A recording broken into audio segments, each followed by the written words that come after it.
Assalamualaikum warahmatullahi wabarakatuh dan salam sejahtera. Jadi kembali kita pada hari ini untuk membincangkan tentang dunia maya bila gadget mengawal bukan lagi dikawal. Pertama sekali kita lihat kita perkenalkan dulu ahli-ahli panel kita pada hari ini, iaitu yang pertama ahli panel kita yang pertama iaitu Dr. Hani Faradina binti Hanizam selaku Doktor Perunding Psikologi Remaja kita hari ini. Terima kasih kerana menjemput saya di podcast awak. Okay, sama-sama Dr. Hani. Seterusnya saya bukan panel, saya moderator. Nama saya Alifan bin Abdul Aziz selaku moderator anda pada hari ini. Dan yang terakhir, yang kedua, kita lihat panel kita yang kedua iaitu Dr. Caroline Walter selaku pakar ekonomi kita. Salam sejahtera. Terima kasih. Okay, seterusnya kita masuk terus tentang topik perbincangan kita pada hari ini. Kita lihat dulu pengenalan. Kalau kita lihat era digital bermodel ini seperti telefon pintar, tablet dah menjadi satu bentuk yang satu keperluan kepada semua manusia pada hari ini. Jadinya bila alat ini direka untuk apa fungsi dia? Untuk memudahkan kita berkomunikasi antara satu sama lain, ada cari info semasa dan sebagainya. Tapi bila perkara ini atau gadget ini digunakan secara berlebihan, dia menyebabkan kita atau seseorang itu ada kesan-kesan yang negatif terhadap seseorang itu. Dan apabila gadget ini mula mengawal tingkah laku dan nilai harian seseorang itu, ia bukan sahaja berfungsi sebagai alat bantu tetapi telah mengambil alih peranan utama dalam kehidupan. Oleh itu, perbincangan kita pada hari ini akan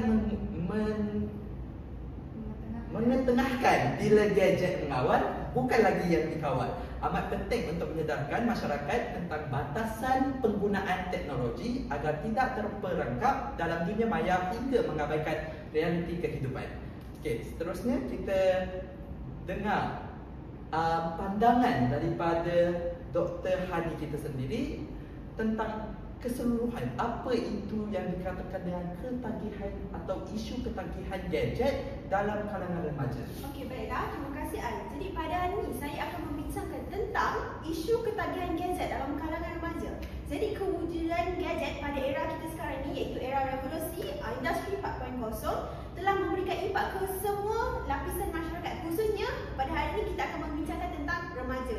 Jadi seperti sudah bincangkan sebelum ini, boleh dikatakan semua elemen dalam kehidupan kita menuntut kita dan memerlukan kita untuk menggunakan peranti ini iaitu gadget. Jadi khususnya dalam pendidikan kita boleh lihat gadget ni amat berkesan dan membantu para pelajar untuk belajar, betul? Betul. Namun seperti bincangkan tadi, penggunaan yang disalahgunakan iaitu dengan menggunakan secara kerap berlebihan akan memberi impak negatif kepada perkembangan sosial, kognitif dan juga psikologi remaja. Jadi penggunaan yang tidak dikawal terhadap teknologi ini mampu membawa kepada ketagihan. Istilah ketagihan ni dulunya untuk merujuk ketagihan terhadap bahan kimia contoh seperti alkohol dan dadah. Namun penggunaan ini telah diperluaskan lagi pada masa kini iaitu merangkumi ketagihan tingkah laku. Khususnya pada topik hari ini yang kita akan membincangkan tentang ketagihan penggunaan telefon bimbit. Okey.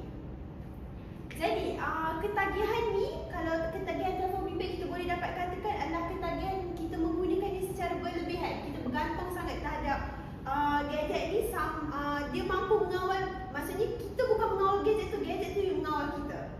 Jadi laporan berita awal ni 2023 menunjukkannya Malaysia berada pada kedudukan 3 teratas top 3 daripada segi kadar ketagihan penggunaan gadget. Jadi ada statistik ni merupakan warning alert kepada kita semua bahawa isu ini perlu diberikan perhatian, betul?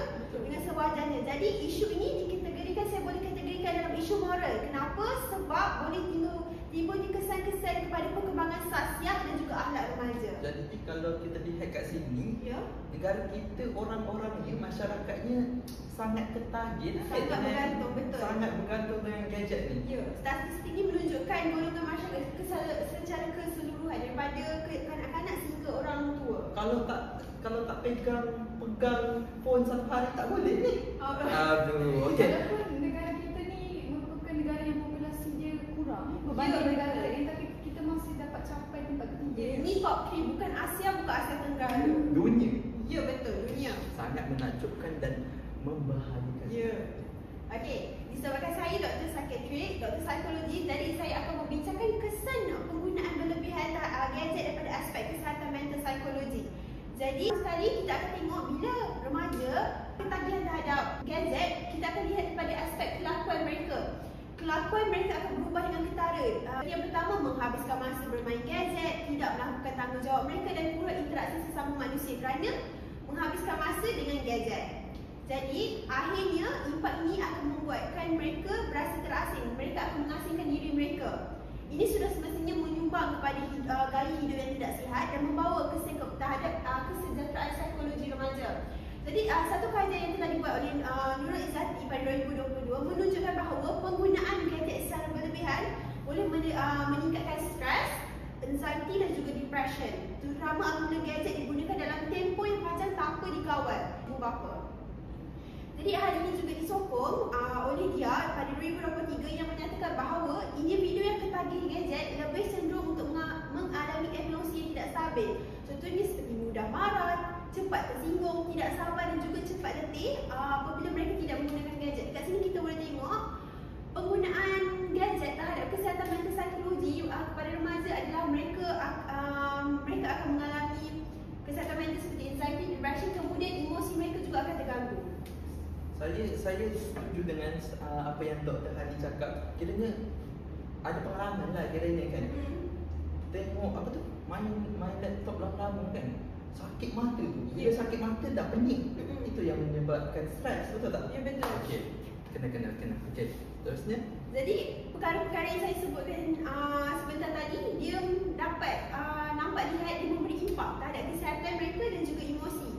Selain itu, seperti saya cakap, selain daripada kesihatan mental dan juga emosi, benda ni akan membawa pengasingan kepada remaja yang kita kenal sebagai social isolation. Kerana remaja lebih gemar untuk berkomunikasi di aplikasi mesej, betul? Jadi ini membawa kepada pengasingan kerana mereka berinteraksi dengan rakan-rakan di alam maya lebih berbanding dengan bersemuka. Okey, jadi dekat ni keadaan ni akan meningkatkan risiko masalah mental seperti kesunyian, kemurungan dan kebergantungan terhadap digital. Menurut laporan CAPS Free Lab, antara punca peningkatan kes kemurungan dalam kalangan pengguna tegal gadget adalah perasaan terasing daripada realiti akibat terlalu banyak meluangkan masa di dunia digital.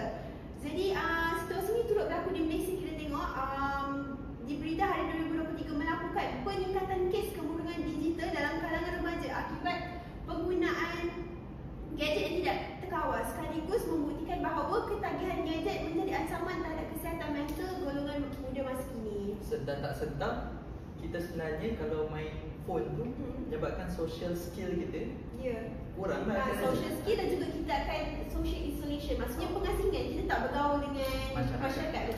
Jadi inilah realiti yang sedang berlaku dekat Indonesia. Ya, betul. Sebab tu social skill remaja kini mereka kurang.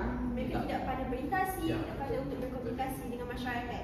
Okey, satu dapatan yang saya dapat daripada Nurul Haidar Saida 2022 menunjukkan sebanyak 65% individu yang menjadi ketagih terhadap teknologi disebabkan oleh penggunaan media sosial dalam talian. Ini telah membuktikan bahawa media sosial merupakan faktor utama menyumbang kepada ketagihan sosial. Menurut Muhammad Fikri 2021, remaja merupakan kumpulan pengguna terbesar di media sosial. Jadi, yang saya dapati adalah mereka bermain gadget dan aplikasi media utama yang mereka luangkan adalah di media sosial. Mereka banyak menghabiskan di media sosial. Kalau kita tengok macam kajian Facebook, Instagram, macam tu lah, WhatsApp kan. Ya, media sosial. Kalau kita tengok kajian ni, 65% mereka gunakan aplikasi media sosial. Jadi, apa kita boleh tengok impak? Tadi kita tengok impak ketagihan gadget. Jadi, impak yang sama terhadap media sosial adalah mereka memberikan kesan tingkah laku dan gangguan emosi. Jadi penggunaan media sosial yang berlebihan oleh remaja turut sama memberi impak kepada kesihatan mental mereka, seperti kebimbingan, kemurungan dan harga diri yang rendah. Laporan Polis Diraja Malaysia PDRM 2022 menunjukkan bahawa lebih 1,100 kes bunuh diri direkodkan dengan sebahagian besarnya berkaitan dengan penggunaan media sosial akibat kemurungan. Ini kenapa? Sebab remaja membandingkan diri mereka dengan kehidupan orang lain. Sampai macam tu, Ya. sampai bunuh diri. Ya, betul. Ini menyebabkan mereka berasa rendah diri dan mereka membunuh diri. Okay. Jadi perkara itu dikenali sebagai upward social comparison. Maksudnya mereka cenderung membandingkan diri dengan orang lain yang lebih baik daripada mereka. Tabiat ini hanya akan memberikan impak kepada emosi, kecemburuan mereka dan juga kebimbangan, tekanan dan kemurungan.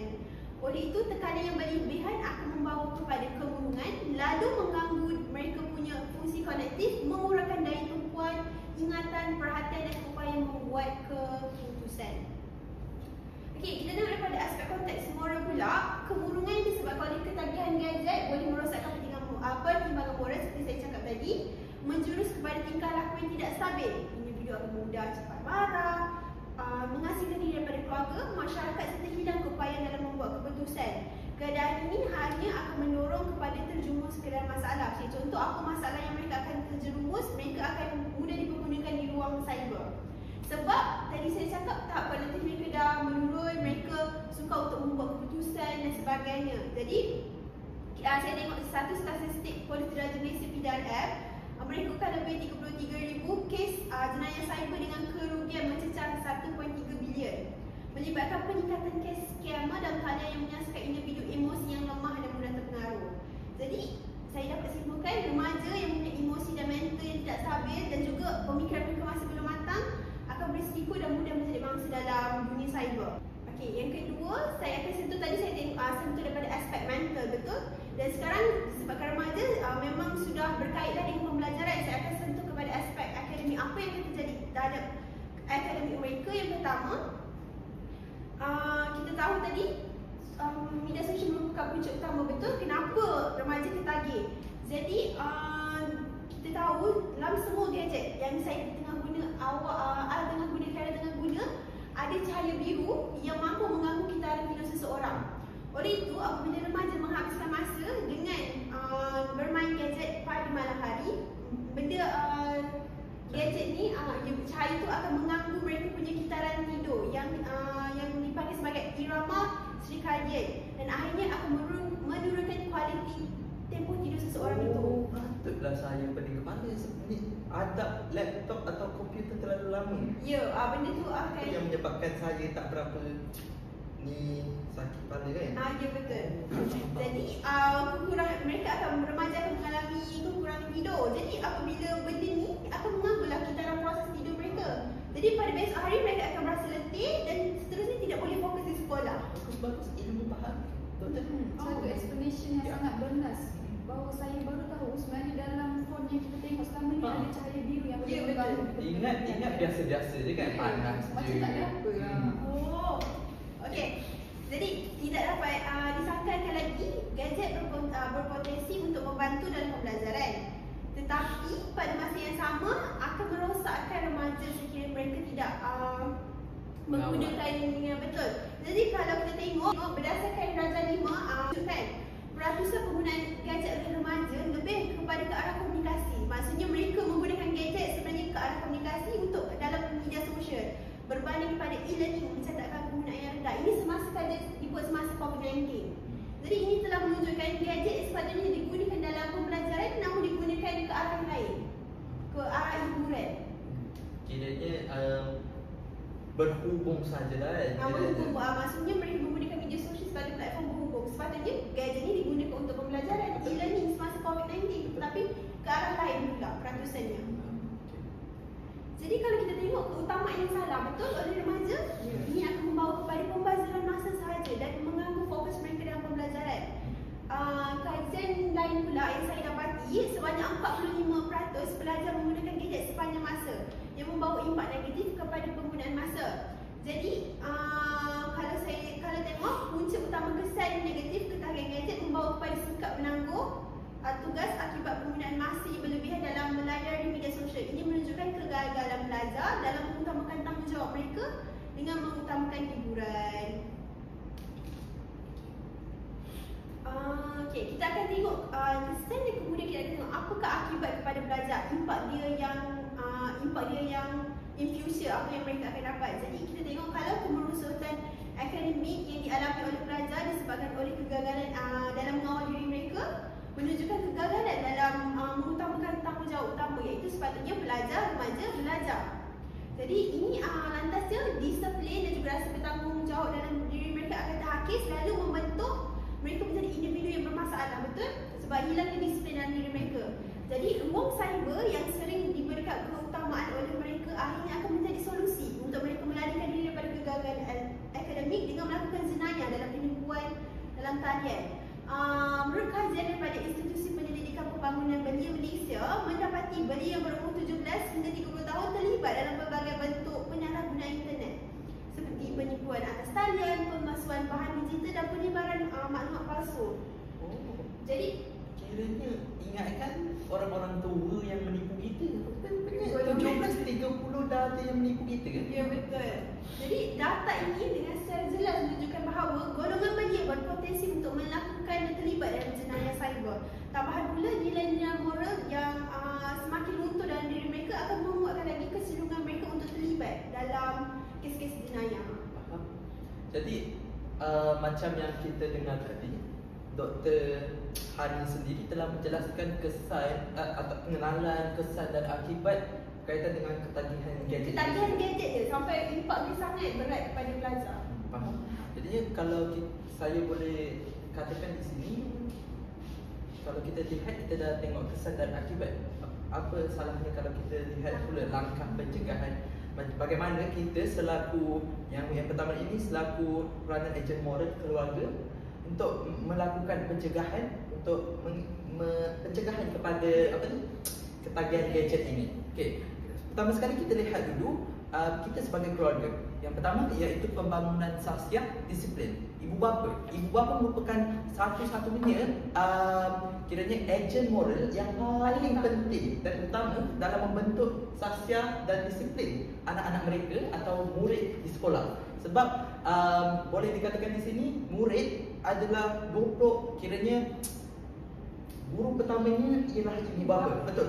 Guru keduanya guru di sekolah, betul. Jadinya disiplin itu atau akhlak itu terbentuk daripada rumah dulu, ibu bapa itu dulu. Jadinya menurut Fikri Yazan 2022 mengatakan bahawa gaya keibubapaan memainkan peranan utama kepada pembangunan kanak-kanak dan remaja untuk masa hadapan yang lebih terjamin. Ini menunjukkan gaya keibubapaan merupakan teras utama dalam pembangunan sahsiah remaja. Ini bukti yang menunjukkan apa yang saya katakan itu adalah betul. Diperkukuhkan lagi. Ya, okey. Cara dia, penetapan peraturan masa skrin. Tujuannya adalah mendidik nilai tanggungjawab dalam diri dan disiplin serta mengelakkan kemerosotan akademik. Kat sini kita selaku ibu bapa tak boleh menghalang sepenuhnya anak-anak kita daripada menggunakan gadget. Sebab dia keperluan. Ya, betul. Ini. Dia selaku ibu bapa yang berkejaya, kita faham guru-guru kadang-kadang guna Google Meet untuk buat latihan, tugasan kan. Jadinya ibu bapa yang faham mesti menggariskan jadual waktu untuk penggunaan gadget itu dengan baik. Okay. Seterusnya, kawalan gadget sebelum tidur. Tujuannya untuk memastikan mereka mendapat rehat yang secukupnya dan membolehkan mereka belajar dengan baik di sekolah. Ini betul. Ini kita kena terapkan pada semua ibu bapa dan anak-anak kita bahawa selepas pukul 10 jangan main handphone. Betul. Contohlah kan, itu bergantung kepada ibu bapa. Tapi bagi saya pukul 10 tu dah terlalu lewat untuk anak-anak tu pegang phone. Betul. Macam itulah kiranya. Okey, seterusnya kita lihat pula dari segi sokongan emosi, iaitu interaksi bersemuka. Untuk mengelakkan remaja sentiasa bermain dengan gadget, ibu bapa perlulah meluangkan masa bersama dengan mereka. Kiranya spend time dengan anak-anak, bukan saja di rumah. Mungkin boleh bawa anak-anak pergi keluar supaya mereka tak pegang phone tu 24 jam, betul tak? Main game, asyik call siapa tak tahu kan, macam tu. Jadinya hasil kajian turut mendapati bahawa 70.7% remaja melaporkan mereka meluangkan masa kurang daripada 2 hingga 4 jam sehari dengan bermain permainan video. 34.5% dilaporkan meluangkan masa kurang dari 1 jam atau langsung tidak ada masa dengan ibu bapa mereka. Langsung tak ada masa dengan ibu bapa itu sesuatu perkara yang sangat merugikan dan tidak baik bagi seseorang Hubungan anak. kekeluargaan Ya, sebenarnya. hubungan. Baguslah. Ya, betul. Keluarga. Ini lepas tu kalau anak tu jadi tak betul, salahkan cikgu. Tak boleh juga, betul tak? Sedangkan ibu bapa tu yang dia tak tengok dari skop dia punya tanggungjawab tu. Asyik salahkan guru. Itu tidak benar. Sedangkan mereka yang mengabaikan tanggungjawab mereka itu Jadi sebagai masa ibu untuk bapa. meluangkan Ya, bersama dengan betul. anak-anak. Okey, bagi mengelakkan perkara ini daripada berlaku, ibu bapa perlu membina kualiti masa bersama agar remaja dapat mengurangkan masa bersama gadget serta ini membolehkan mereka rasa disayangi dan dihargai. Antaranya aktiviti bersama seperti beriadah. Beriadah tujuannya untuk mengelakkan pengasingan sosial remaja dan menyediakan sokongan emosi. Ini jelaslah, ini kita faham secara umum. Beriadah benda balik kerja ibu bapa boleh bawa pergi taman ke berjogging Nampak kan. soal, tapi Ya. sebenarnya memberikan impak kepada remaja Ya, sendiri. nampak macam kau buat ini pun Macam simple je beriadah. kau tak ada kerja ke kat rumah kan. Ha. Macam kau tak ada kerja, kau tak apa buat. Padahal 5 ke 15 minit luangkan masa beriadah tu dah sesuatu yang paling baik dah untuk hubungan kekeluargaan. Seterusnya kita lihat yang ketiga, peranan holistik sekolah dan guru dalam mencegah ketagihan gadget murid. Sekolah dan guru perlu bertindak secara menyeluruh holistik melalui 2 teras utama untuk membantu pelajar yang mempunyai ketagihan sebelum mereka ingin menjadi lebih teruk, iaitu menyediakan alternatif positif dan intervensi dan bimbingan berfokus. Yang pertama, peranan sekolah. Pihak sekolah perlu mewajibkan penyertaan murid dalam aktiviti co-curriculum. Jadi kat sini pihak sekolah kena pastikan bahawa setiap murid tu tak ada seorang pun yang tak masuk aktiviti sukan. Mesti menggalakkan semua murid tu mengambil tempat. Macam yang KPM cakap, satu murid satu sukan kan. Jadi pihak sekolah kena ambil tu sebagai satu pegangan untuk murid-murid lah.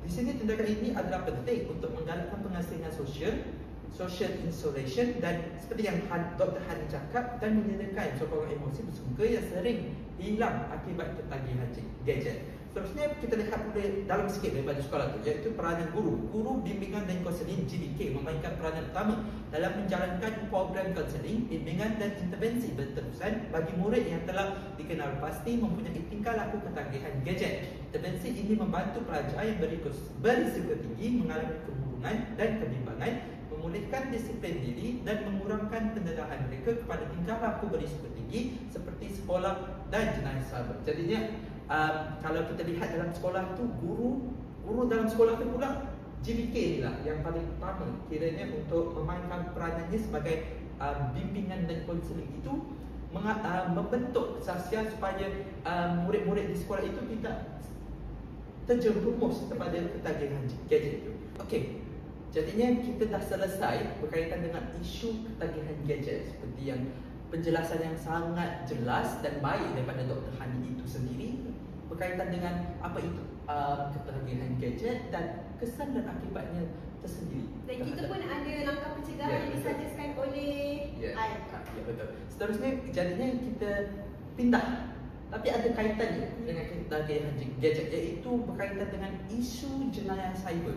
Sini kita akan dengarkan apa yang boleh dijelaskan daripada panel kedua kita, iaitu pakar ekonomi kita, iaitu Dr. Caroline Walter. Dipersilakan Dr. Baiklah, terima kasih Al. Salam sejahtera semua. Jadi, isu yang saya nak mempertengahkan pada hari ini adalah isu jenayah cyber. Kenapa? Sebab isu ni merupakan satu isu yang skala besar. Kalau macam Dr. Hani terangkan tadi, isu dia dalam skala kecil. Tapi kalau kita tengok, kedua-dua isu ini sangat relevan kalau kita dikaitkan. Macam Dr. Hani ada cakap tadi, remaja telah melibatkan diri mereka dalam pemalsuan, penipuan dalam gadget. Dan secara tidak langsung, isu-isu sebegitulah akan menyumbang kepada isu jenayah cyber ini. Jadi nampak tak perkaitan antara dua-dua isu? Maksudnya saya bersifat tempatan, masalah tempatan akan membawa kepada masalah global Ya. juga. Ya, betul Hani. Jadi dia punya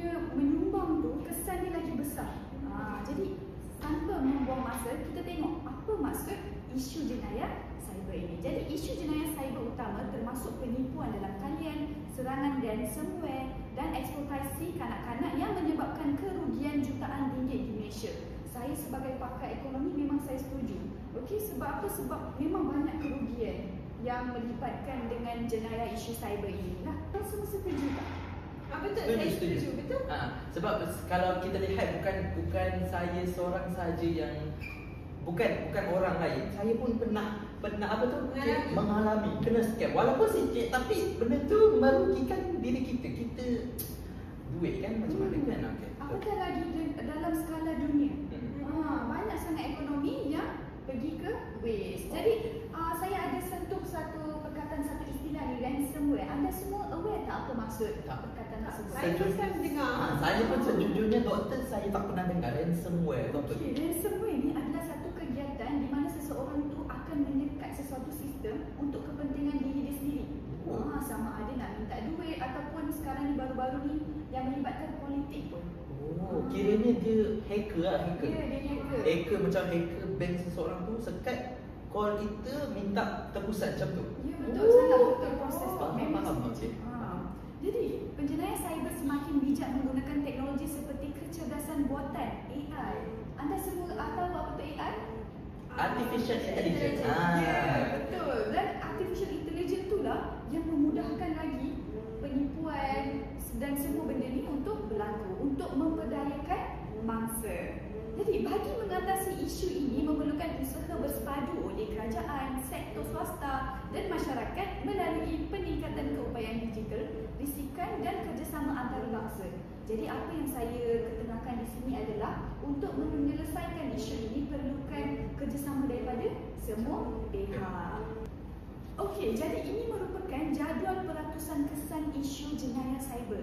Jadi saya telah melampirkan satu statistik ini bukan untuk mengetengahkan peratusnya, tetapi ini merupakan kesan-kesan yang seseorang ataupun satu organisasi itu boleh terlibat. Yang pertamanya adalah peranti fizikal rosak atau terjejas, wang dicuri, data peribadi diubah, dimusnah atau dicuri. Kehilangan akses kepada perkhidmatan ketiga pun akan dihilangkan, dan perisian atau sistem rosak, aplikasi web ataupun perkhidmatan atas talian tergendala atau perlahan, kehilangan sementara akses kepada fail rangkaian. Jadi semua kesan-kesan yang dilampirkan di sini akan mengakibatkan kerugian kepada sesuatu organisasi ataupun badan amal. Progres pada hari tersebut tu akan terjejas. Sebab apa?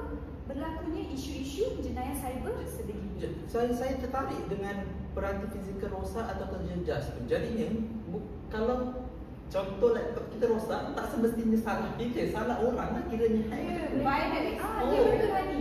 Bila orang tengah hack tu, secara tidak langsung dia punya virus tu akan pergi Rosakkan kita termasuk dalam sistem kita. Lepas tu kita keluar duit nak betulkan. Itulah yang salah orang lain. Jadi marah tak dengan orang yang betul? Rugilah kan, rugi lagi. Jadi seterusnya, kesan kita lihat kesan dari segi ekonomi pula. Kerugian ekonomi yang besar sama ada di peringkat individu, organisasi maupun negara boleh berlaku macam saya perihalkan sebentar tadi. Contohnya serangan phishing dan penipuan kewangan dalam talian menyebabkan kehilangan berjuta-juta ringgit setiap tahun. Jadi lagi satu soalan kepada kamu semua. Tahu tak apa tu phishing? Mancing? Bukan? Itu lain. Phishing. Okey, salah. Okey, jadi apa maksud phishing ni? Phishing ni adalah satu kegiatan kita ni menyamar sebagai orang lain. Untuk merampas segala identiti seseorang tu. Jadi boleh diguna dari segi nak minta wang boleh, ataupun kepentingan diri sendiri sebagai macam politik lah. Jadi macam yang sekarang ni lah, macam Biden sekarang, orang tu menyamar jadi ahli keluarga, minta duit dekat anak. Betul. Macam itulah apa yang dimaksudkan dengan phishing tu. Sangat betul kan. Dia menyamar jadi orang lain untuk nak mencuri identiti orang lain. Dasar. Baik betul orang macam tu. Okey, jadi syarikat juga perlu membelajarkan kos tinggi untuk menaik taraf sistem keselamatan cyber sekaligus menjejaskan produktiviti dan kepercayaan pelanggan. Jadi boleh pergi ke slide yang sebelumnya. Jadi untuk nak menggantikan kreatif fizikal rosak atau terjejas, nak Web atau perkhidmatan. nak mengubah kehilangan akses tu semua memerlukan wang yang sangat banyak secara tidak langsung. Ya, betul. Satu ia menyebabkan satu kerugian untuk sesuatu organisasi tersebut. Kita lihat kesan dari segi sosial pula. Jenayah cyber menjejaskan keharmonian sosial apabila wujud perpecahan, hilang kepercayaan dan penularan maklumat palsu, iaitu fake news yang mencetuskan kekeliruan masyarakat. Contohnya penyebaran berita palsu di media sosial yang menyebabkan kegusaran awam atau perbalahan antara kaum dan agama. Jadi walaupun saya ni sebagai seorang pakar ekonomi, saya masih rasa risau dalam sosial ni sebab kita lihat berlakunya perpecahan, berlakunya perselisihan faham, semuanya sebab penyebaran maklumat palsu. Dia boleh menjadi fitnah lah sebenarnya. Sangat teruk dia fitnah tu. Okey, seterusnya kita lihat dari kesan psikologi dan emosi. Ini pakar kita boleh lihat. Ada pakar kita di sini. Ada kan izinkan saya memberi saya punya pendapat ya. Okey, jadi mangsa jenayah sering mengalami tekanan perasaan, kebimbangan, trauma dan takut untuk menggunakan teknologi semula. Contohnya mangsa serangan cyber berbentuk fitnah atau penyebaran maklumat peribadi, doxing, sering mengalami gangguan emosi dan malu untuk berhadapan dengan masyarakat. Jadi dengan kegiatan seperti doxing ini adalah kita ni tak tahu pun pasal orang tu, tapi kita sibuk nak menyebarkan identiti ataupun berita palsu tentang orang tersebut. Jadi malu tak sebagai mangsa ni kita nak berhadapan dengan masyarakat? Secara tidak langsung akan wujudnya stigma sosial yang membuatkan kita isolate dengan orang lain. Jadi betul tak pakar Hani? Ya betul. Sebab bila kita rasa malu, perkara tersebut akan memberikan impak kepada masalah mental kita dan seterusnya akan membawa kepada isolation lah, pengasingan diri, tak nak berjumpa dengan masyarakat, tak nak berhubung dan seterusnya. Perkara itu akan menjadi lebih teruk kerana tiada hubungan sosial dengan masyarakat. Duduk rumah je, tak keluar rumah. Betul tak? Betul, jadi betul ya isi yang saya bicarakan. Bagus tu. Walaupun pakai ekonomi boleh cakap psikologi. Okey, seterusnya kesan terhadap keselamatan negara.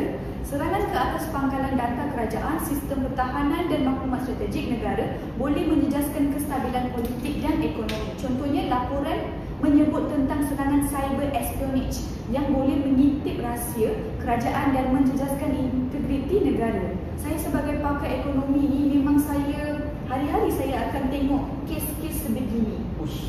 Yang berlakunya cyber espionage ni. Cyber espionage ni adalah ataupun lebih dikenali sebagai cyber spy. Orang akan spy hantar seseorang ni ataupun hacker lah, tapi di dalam bentuk spy untuk nak mengawasi sesuatu organisasi tu kerja macam mana. Macam kira ini macam dia macam sepoden kita punya negara lah. Ya, Keselamatan betul. negara. Lepas tu bila dia dah tahu, dia bagi tahu dekat orang ketiga ni, kenalah negara kita. Betul. Secara tidak langsung akan menjejaskan integriti negara kita lah. Betul. Tak selang orang tengok apa lemah sangat negara ni kan. Orang lain betul lah. Orang lain nak melabur dekat negara kita pun dah tak. Ya, diorang dah tak percaya. Ya, betul. Jadi kesan dari segi moral dan akhlak pula. Pelaku mula menganggap perbuatan menipu, menggodam atau menyebar fitnah dalam talian ni sebagai satu perkara yang biasa, yang menyebabkan mereka ni buat selalulah boleh dikatakan nilai seperti jujur, amanah dan tanggungjawab semakin runtuh. Contoh, penipu dalam talian, scammer berasa bangga menipu orang lain untuk mendapatkan wang mudah. Jadi perbuatan seperti menipu dalam talian, memfitnah, mencuri data dan menyebar gambar tidak senonoh dan dianggap dosa besar. Jadi dari sini moral dan akhlak tu ada tak dekat seseorang tu kalau dia masih pergi ke arah terjerumus ke arah begini? Tak ada. Bagi saya tak ada, sebab dia dah buat kerja jenayah cyber tu sebagai kerja harian dia. Halal macam dia, halal kiranya halal bagi dia. Tapi sebenarnya itu secara tidak langsung moral dia dengan akhlak dia tak bagus lah kira. Ya, betul. Awalnya kita rasa benda yang kita mula ni okey, bagi kepentingan kepada kan, diri kita, sendiri. tapi dia tak fikir pun pasal Orang orang lain, lain. mangsa. Betul. Okey, jadi ini merupakan akibat jenayah cyber. Akibat ni boleh dikatakan kepada kesan tapi jangka panjang. Jadi yang pertama, kehilangan dan kerugian kewangan. mangsa mengalami kerugian besar apabila data perbankan atau simpanan atau maklumat kewangan mereka digodam. Betul tak? Betul. Betul Sebab apa? Kita kena hire seseorang untuk Backup. fix balik. Fix, kita ambil duit kita balik. Jadi yang kedua adalah kekangan pembangunan nasional. Jenayah cyber menjejaskan keyakinan pelabur, macam cakap tadi, merosakkan reputasi negara dan menyebabkan pertumbuhan ekonomi negara terbantu. Jadi negara kita pun tak maju lah Ekonomi tak seperti maju. negara jiran kita. Betul. Sebab apa? Negara kita sendiri pun yang ketagihan jenayah ketagihan gadget. Kita punya negara terdiri dalam golongan yang top 3. Apatah lagi dengan jenayah cyber yang besar ni. Okey, seterusnya saya selaku pakar ekonomi telah melampirkan satu jadual ni yang mengatakan jadual kos kerosakan jenayah cyber secara global. Jadi 6 trilion USD dolar yang di-wastekan setahun. 6 trilion. Secara global ke? Ya, secara global. Ini 6 bukan trilion. bilion, trilion. Ya. Tapi untuk sebulan pula 500 bilion. Allah. Jadi Bagi saya 1 bilion boleh. ini semua kita pun masih tengah Kan? mencari isu penyelesaian macam nak selesaikan Macam mana nak isu ambil begini. duit tu balik. Ya, sebab akan menjejaskan kita punya ekonomi negara. Jadi untuk seminggu pula 115.4 bilion dan untuk sehari 16.4 bilion.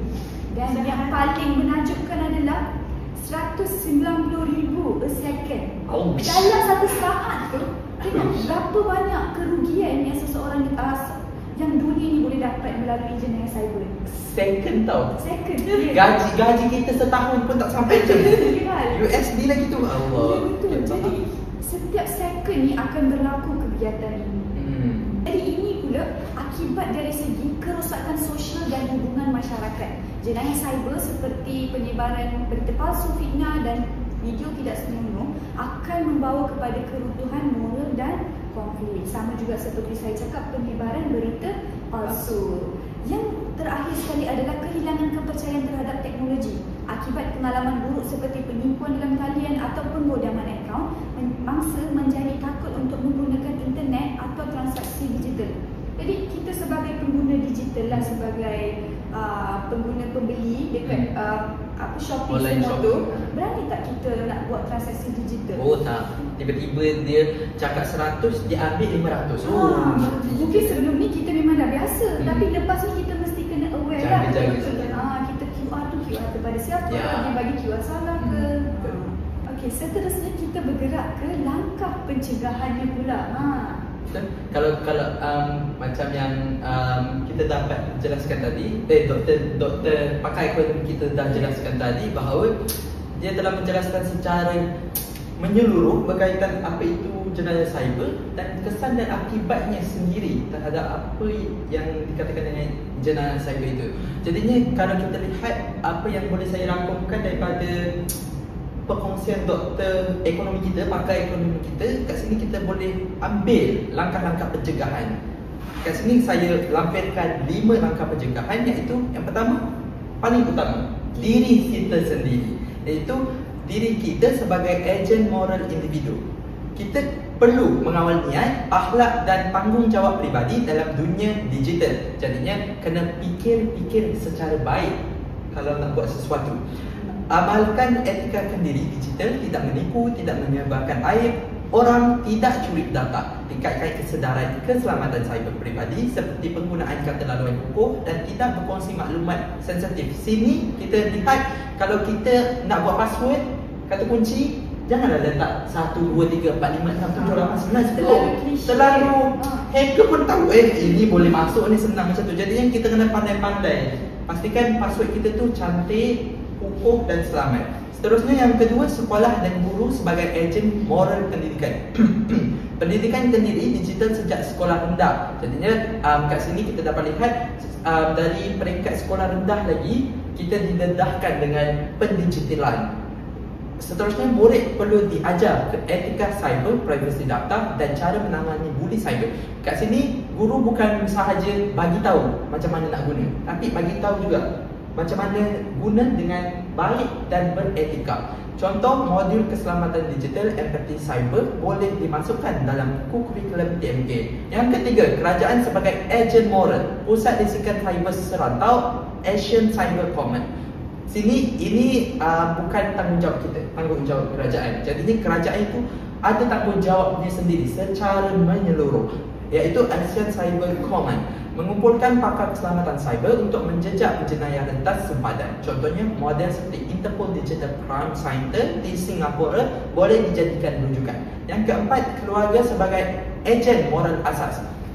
Peranan keluarga dan institusi agama, ibu bapa dan guru agama perlu menekankan dosa serta akibat perbuatan zalim di alam cyber. Contohnya, ceramah dan khutbah boleh diselitkan dengan contoh jenayah cyber yang sebenar. Yang kelima, syarikat organisasi sebagai ejen moral, latihan keselamatan cyber tahunan untuk penjawat awam. Sini kita dapat lihat sesuatu syarikat itu bukan sahaja meng-hire atau mengambil pekerja-pekerja yang syaratnya itu, tapi dia kena pandai juga asas-asas cyber. Maafkan saya. Supaya tak senang kena tipu. Ya, betul. Supaya pekerjanya itu tidak tertipu dengan kliennya. Mana tahu kan? Kliennya sebenarnya scammer. Ya, macam tu. Okey. Simulasi serangan cyber perlu dilakukan secara berkala untuk menguji tahap kesiapsiagaan. Contohnya, latihan cyber drill Malaysia perlu diwajibkan di setiap kementerian. Berdasarkan apa yang saya cakap tu, itu merupakan hasil keseluruhan apa yang dikongsikan oleh pakar ekonomi kita, Dr. Carolyn Walter, dan di sini saya ingin menutup podcast kita pada hari ini. Sekiranya dua panel kita ini tak ada apa-apa yang ingin disampaikan lagi. Ada? Panel kedua kita, Doktor? Tak ada apa lagi kalau kita lihat dari segi kesan, tapi saya sangat berterima kasih kepada Al kerana telah memberikan serba sedikit tentang langkah pencegahan kepada semua isu-isu tadi. Sama-sama juga, Doktor. Dan juga terima kasih kepada Al dan Karen kerana telah memberikan perkongsian yang sangat baik. Perkataan-perkataan yang sebelum ni saya tak pernah dengar pun. Diberikan ilmu pengetahuan juga langkah pencegahan yang sangat baik secara holistik lah. Apa kurangnya kita punya pakar psikologi juga kan, Dr. Karen? Apa kurangnya dia main psikologi tu secara dalam-dalam. Bahaya ni main psikologi ni. Okey, jadinya sini saya ingin menutup. Ketakutan gadget telah menjadi isu moral serius di kalangan remaja, membawa kesan negatif kepada psikologi seperti kebimbangan dan kemurungan, social isolation yang pengasingan itu, dan akademik, prestasi akademik mereka merosot. Fenomena ini juga mendorong dalam peningkatan risiko menjadi mangsa jenayah cyber. Oleh itu, semua ejen moral seperti individu, keluarga, sekolah dan kerajaan perlu bekerjasama secara holistik mengukuhkan disiplin digital dan nilai tanggungjawab dalam memastikan teknologi digunakan secara sihat dan terkawal. Itu sahaja daripada kami. Sekian sahaja podcast kami pada hari ini. Sekian.